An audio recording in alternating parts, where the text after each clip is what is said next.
Les chrétiens gnostiques croyaient que Paul était leur maître. Tertullien, le père de l'Église qui méprisait les gnostiques, a néanmoins appelé Paul l'apôtre des hérétiques. Parce que selon lui, les hérétiques aimaient Paul et le citaient tous. Ils se réclamaient tous de lui. Parce que son enseignement était tellement mystérieux et à beaucoup d'égards très profond. Si c'est le cas, la pensée de Paul reflète des idées qui sont nées ici pour la plupart. Jadis, porte de l'Égypte et une des plus illustres cités antiques au carrefour de l'Asie, de l'Afrique et de l'Europe, il s'agit de la ville d'Alexandrie. Alexandrie, à cette époque, la deuxième ville de l'Occident. C'est là que le gnosticisme a vu le jour.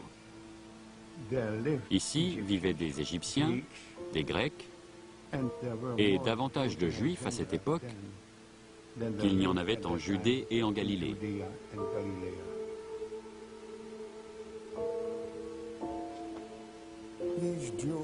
Ces Juifs vivaient en exil. Ils avaient trouvé dans leur cœur un Dieu inconnu.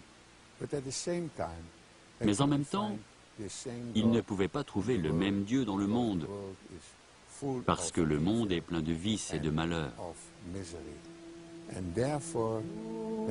Si bien qu'ils ont décidé que ce monde avait été créé par un Dieu inférieur, Jéhovah, leur divinité tribale. C'est le Dieu de l'Ancien Testament, œil pour œil et dent pour dent, un Dieu jaloux.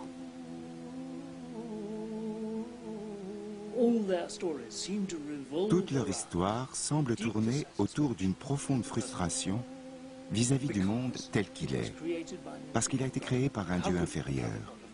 Comment un Dieu parfait aurait-il pu créer un tel chaos? Si bien qu'ils répètent sans relâche que ce monde est une erreur. Il a été créé parce que la plus jeune fille de Dieu, le vrai Dieu, Sophia, la sagesse, est tombée follement amoureuse de son père. Et frustrée de cet amour illicite, elle se féconde elle-même. Elle parvient à s'engrosser. Elle avorte de cet enfant qu'elle n'a pas conçu, mais qu'elle porte.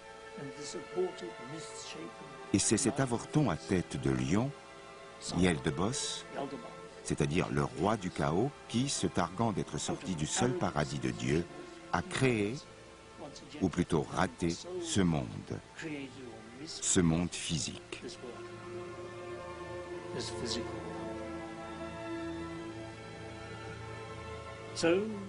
Si bien que ce monde a été créé à partir d'une passion illicite. Il est le fruit d'un mouvement de dépit. L'auteur en est Yel-de-Bos, que les Juifs et les chrétiens adorent, à tort, comme le Dieu véritable. Ce Dieu a emprisonné l'homme dans la matière. Il a enveloppé son âme divine et éternelle dans un corps qui est mortel. Créateur de ce monde physique, il a créé l'homme à son image, perpétuellement esclave de la matière, tentant sans cesse d'amasser davantage.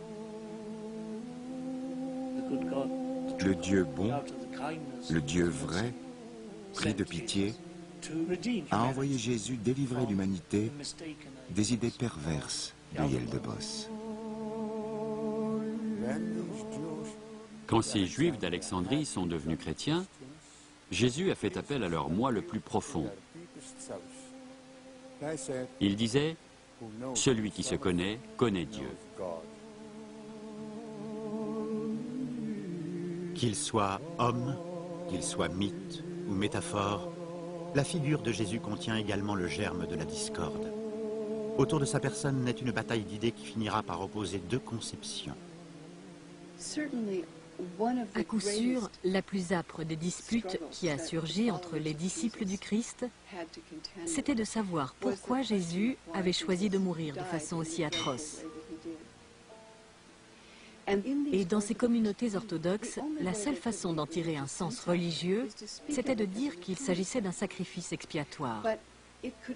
Mais ce sacrifice expiatoire ne pouvait avoir un sens que si chacun de nous devait se racheter pour ses péchés.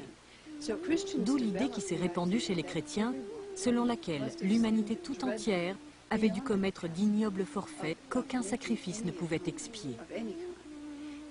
Et c'est pourquoi l'idée que le propre Messie de Dieu a été contraint de se sacrifier pour expier tous les péchés du monde est devenue la seule interprétation autorisée de la crucifixion. Cette interprétation imposait un nouvel élément crucial dans la relation entre l'homme et le divin, le péché.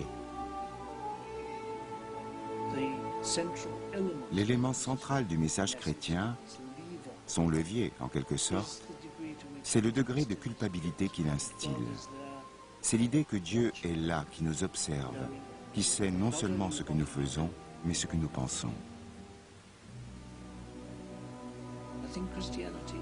Je crois que le christianisme est une religion tout à fait exceptionnelle, dans la mesure où elle affirme que Dieu voit tout et punit, c'est ce qu'on dit du moins, les croyants pour leurs fautes intellectuelles, pour les péchés de l'esprit. Le péché et la faute ont donné naissance à une foi où l'enfer devient imaginable, où l'on craint Dieu et les admonestations du clergé. Ce n'est pas une conception que les gnostiques souhaitaient partager. Le mot pécheur ne figure pas dans leur dictionnaire. L'évangile de Thomas parle moins de la fracture entre Dieu et nous que de nous en tant qu'hommes, créés à l'image de Dieu et possédant de façon innée des liens et des affinités avec le divin. L'homme est un Dieu déchu qui se souvient des cieux. C'est le schéma de tous les mystères de l'Antiquité et aussi celui de la gnose. La notion de péché n'y a pas sa place. Ce qui ne signifie pas que nous soyons sans péché ou divins, mais plutôt que le chemin vers Dieu passe par la connaissance que nous avons de nous. Et que quels que soient les péchés que nous commettons ou les torts que nous faisons, il y a des moyens de se racheter. Mais l'argument qui fait du péché un élément crucial au point que Jésus a dû mourir pour racheter l'humanité reposait sur un très ancien mythe, celui d'Adam et Ève, celui du péché originel qui a fait de l'homme un être mortel.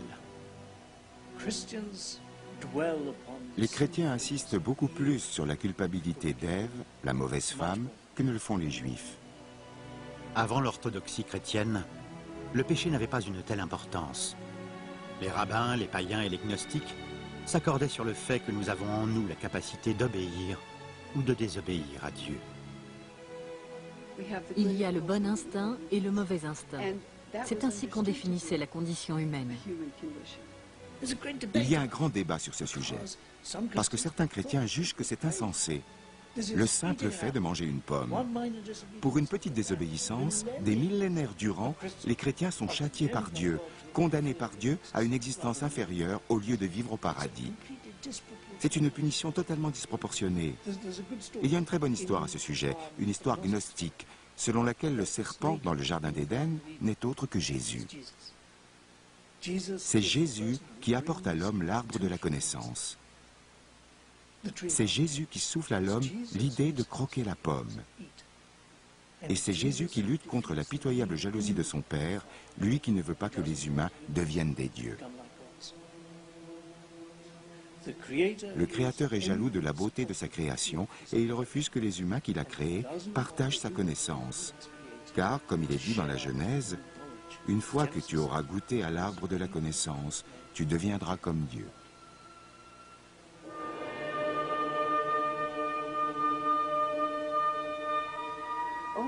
Ce n'est que dans le christianisme tardif qu'on voit se développer le concept de culpabilité inhérente à l'homme, l'idée de péché originel. C'est saint Augustin au IVe siècle qui en a fait la règle de la doctrine chrétienne pour les siècles à venir.